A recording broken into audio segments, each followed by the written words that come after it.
Hello, I'm Joel Baird, the General Manager of Missoula Community Access Television, inviting you to this look at candidates for the City Council election of 2019. This year, the election is a mail-in ballot. The Elections Office is going to send ballots out October 16th.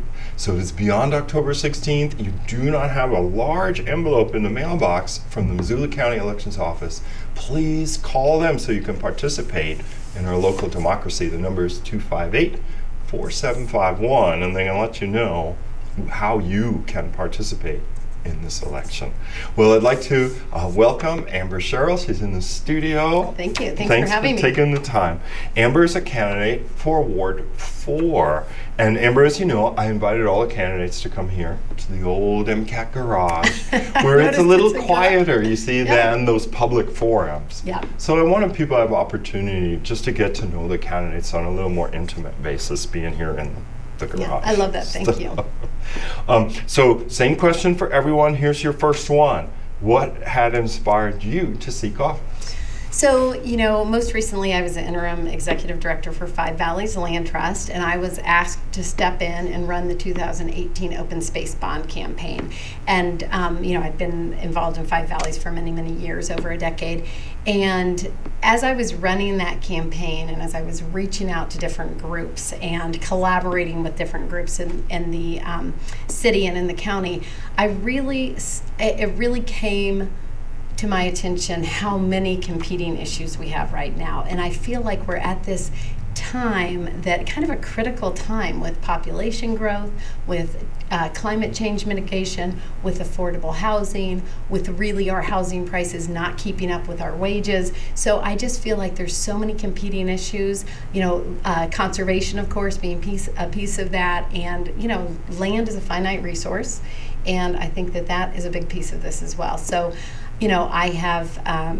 I've worked in the nonprofit sector. I've volunteered for countless organizations and hours in my life, and I do feel like this is my next level of community service. And so I thought, I should throw my hat in the ring. All right. Yeah. And so, having made that decision, how did you campaign? Well, I had just run the Open Space Bond campaign, which I think was kind of helpful because I at least understood all the different pieces of a campaign. So, I first went out and so they call it 1,000 cups of coffee. I was a little over caffeinated, but really had coffee with so many different people in the city. I mean, I was back to back for a while, just saying, what do you think the issues are? What do you think, give me some advice. How do you view this issue or that issue? And so I think that was really helpful in kind of getting me up to speed on the issues and all the different perspectives on the different issues that we're facing. So that's what I did first. Then, of course, I had to do some fundraising, and so I did that. So that was earlier on. And then when we really started door knocking, I have just done, someone told me for bragging rights, I should have kept track of how many doors I knocked. I did not do that, but I think I'm at least at 2,000 doors. I mean, I've just been knocking. So that has been, it's been hard when it was hot and when it was raining and when I got stuck in the hailstorm on someone's porch.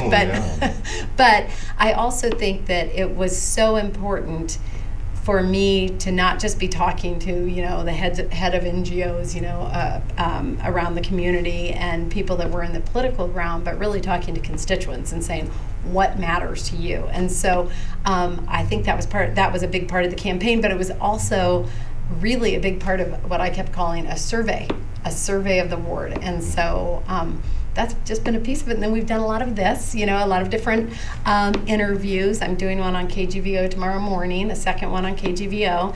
I did the Downtown Association one, the League of Women Voters Forum, and Neighborhood Council. I could keep going. There are a bunch of them. Yeah. And so that's been a big part of it. And Segue, what have you learned along the way talking to all these folks? Yeah, so the one I kind of laugh about, people really don't like urban deer. I mean, which I think's been an interesting topic. Some people love them, some people hate them. I do think that, my research in that says that it's something we're going to have to decide what our tolerance level is for them, because it's they're not like mule deer like Helena had, although I'm not sure that problem has been solved anyway. They're whitetail. They just move back in, and it's really, if you're going the route of birth control, it's something you do every year, and it's just really expensive. So I think we're going to have to talk about that as a community and how much we can tolerate. I don't think we're over the tipping point yet.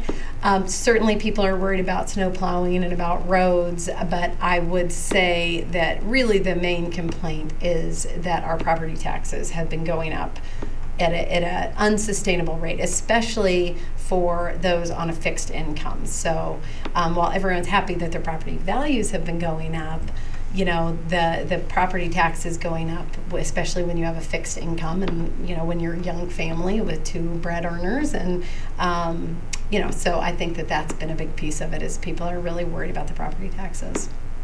What is the biggest challenge you want to help Missoulians overcome? Yeah, so I think there's a number of them, a lot of which I've just mentioned. Yeah. One of the things I'm really advocating for is a tourist tax, because as I've met with economists and as I've studied some of our tax systems and how those have changed over the years, we have shifted from a resource-based economy to a tourism recreation-based economy. We've had tax funding cuts from the state for mental health, which of course pushes more of the crisis calls onto police, and it really kind of pushes that expense to us. We have a shifting economy in the fact that we now have more tech companies that have a very different tax structure to them. So I've seen estimates of up to 3 million visitors a year that come through Missoula. In our top 5 months, our high season 5-month period, they spend $307 million in this city. Wow. I know, I was kind of shocked by both of those numbers. That they're driving on our roads, they're hiking on our trails, they're using our emergency services. Obviously, all great that tourism, I'm not anti-tourism at all, but I think that we should be taxing them for that. So I'm really advocating for a tourist tax, because I do believe that we have I hear a lot about frivolous spending, but no one seems to really be able to nail down exactly where that is. And I think there's some misinformation out there, kind of comparing apples and oranges, suggesting that, we can cut things that really aren't even in the city budget, things like that. So I really think we have a revenue issue more than we have a frivolous spending issue. So I really want to advocate for that. The other piece of that is, if you look at our tax structure, of your, full pie of our taxes, only 29% of that goes to the city. We have about 36 that goes to school. I might not be exact on these numbers. 23 that goes to the county, and there are a couple of other slivers. So when you're talking about that, 29% that goes to the city. So of a $1,000 tax bill, I know most people are paying a lot more than that, but for every $1,000 that we pay, less than $300 goes to the city.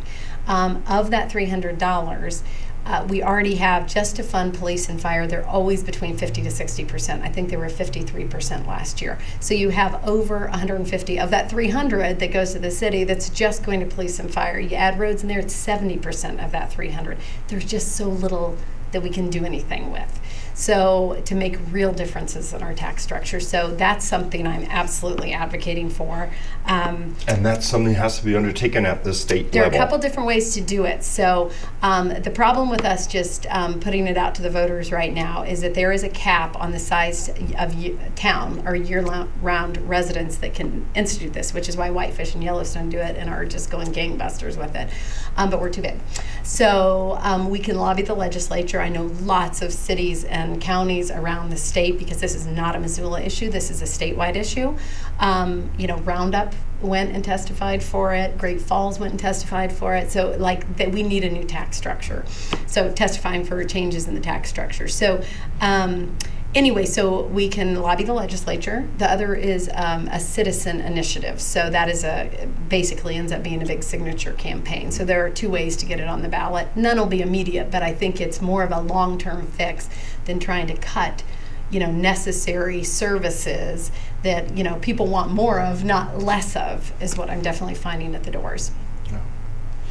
Okay. That was a long answer. That's a good one. I know we could go longer. I could go on and on because there are, I'm obviously, climate change mitigation and our zero waste policy. Those are very, I think that we and there owe is it. a plan there, There isn't is a there? plan. The zero Yeah. by 2050. Yeah. So there is, and I feel very strongly that we owe that to the next generation to do that. And so, that would be something that I would definitely support. Affordable housing has got to be a piece of that.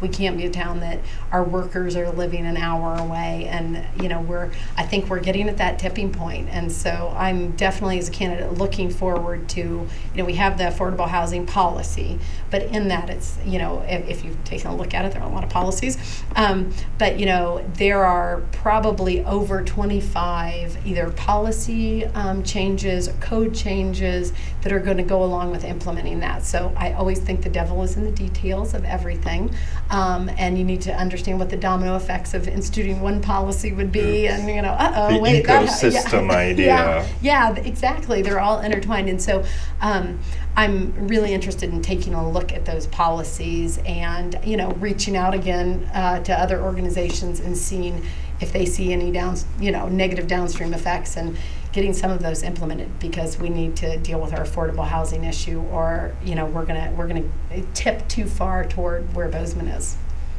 Next are, what are some of the great opportunities City Council can help realize, which sounds kind of like the same thing, towards affordable housing, climate change mitigation. Yeah, so definitely I think that that we're on the right track with those. Again, we need to look at what the next step is and what the policies actually say. I know that Aaron Payan of the housing group, it was did a really thorough research with her group in coming up with this policy. So I'm excited that we have her to help lead us through this. And I know that, for the Housing Trust Fund, for example, that has been something that's been successful around the country. We need to figure out how we fund that, right? I mean, there are lots of different options. So I think that's one piece. And then the zero waste policy, I'm really excited about that, and working with Home Resources. They keep, I can't remember what the exact number was, but like 700 and something, I might have this number wrong, million, tons and tons of, not million tons, but 760, so anyway, tons of garbage out of the landfill just by the work that they're doing, because a big piece of our waste is in deconstruction of, materials. Yeah. And now you're already up to closing remarks of your It's going so fast, I feel like I'm talking so much. But, I think that as a candidate, I am a very collaborative person. I think that is one of my strengths. I think that before I make decisions, I am very good at figuring out who I need to talk to and who can help me, because no one is an expert on everything. And so I feel very strongly that it's important that we include more voices than our own. I'm not running with an agenda. I am running with a value system and a skill set that I think will aid in making good financial decisions, planning for growth in the future, and really thinking about what Missoula looks like for the people that are living here now, but also for that next generation of Missoulians, because I think we need to be thinking beyond a quick fix for tomorrow. We need to be thinking about what it's going to look like in 5 years, what it's going to look like in 10 years. Correct. So I think I'm a good candidate for those reasons. And I've had lots of leadership experience in my life, and I think that looking in my work with Five Valleys Land Trust, managing a budget, a nonprofit budget, is a different beast, because you have to be doing what you've said you're going to do. You have to be fulfilling those promises to your donors, or and to your grantors, because otherwise they don't donate to you, and they don't give you grants the next year. And so I think that experience and knowing that you really need to run a tight but a strategic budget is a piece that I feel I could bring to City Council. Excellent. Amber, thank you so Yeah, much thanks. for taking the I time. really enjoyed it. Yeah, I really enjoyed getting to know you. Thank you. And thank you, dear viewer, for taking the time to learn a little bit about the Missoula City Council races of 2019. Amber Sherrill is just with us. She's a candidate for Ward 4. This election is going to be a mail-in ballot. The ballots are being sent out on October 16th. So it'll be several days beyond that. If you do not see a ballot in your mailbox, please get a hold of Missoula County Elections Office. They're facilitating the city election. The number is 258-4751. Well, for MCAT, I'm Joel Baird. Thanks for watching.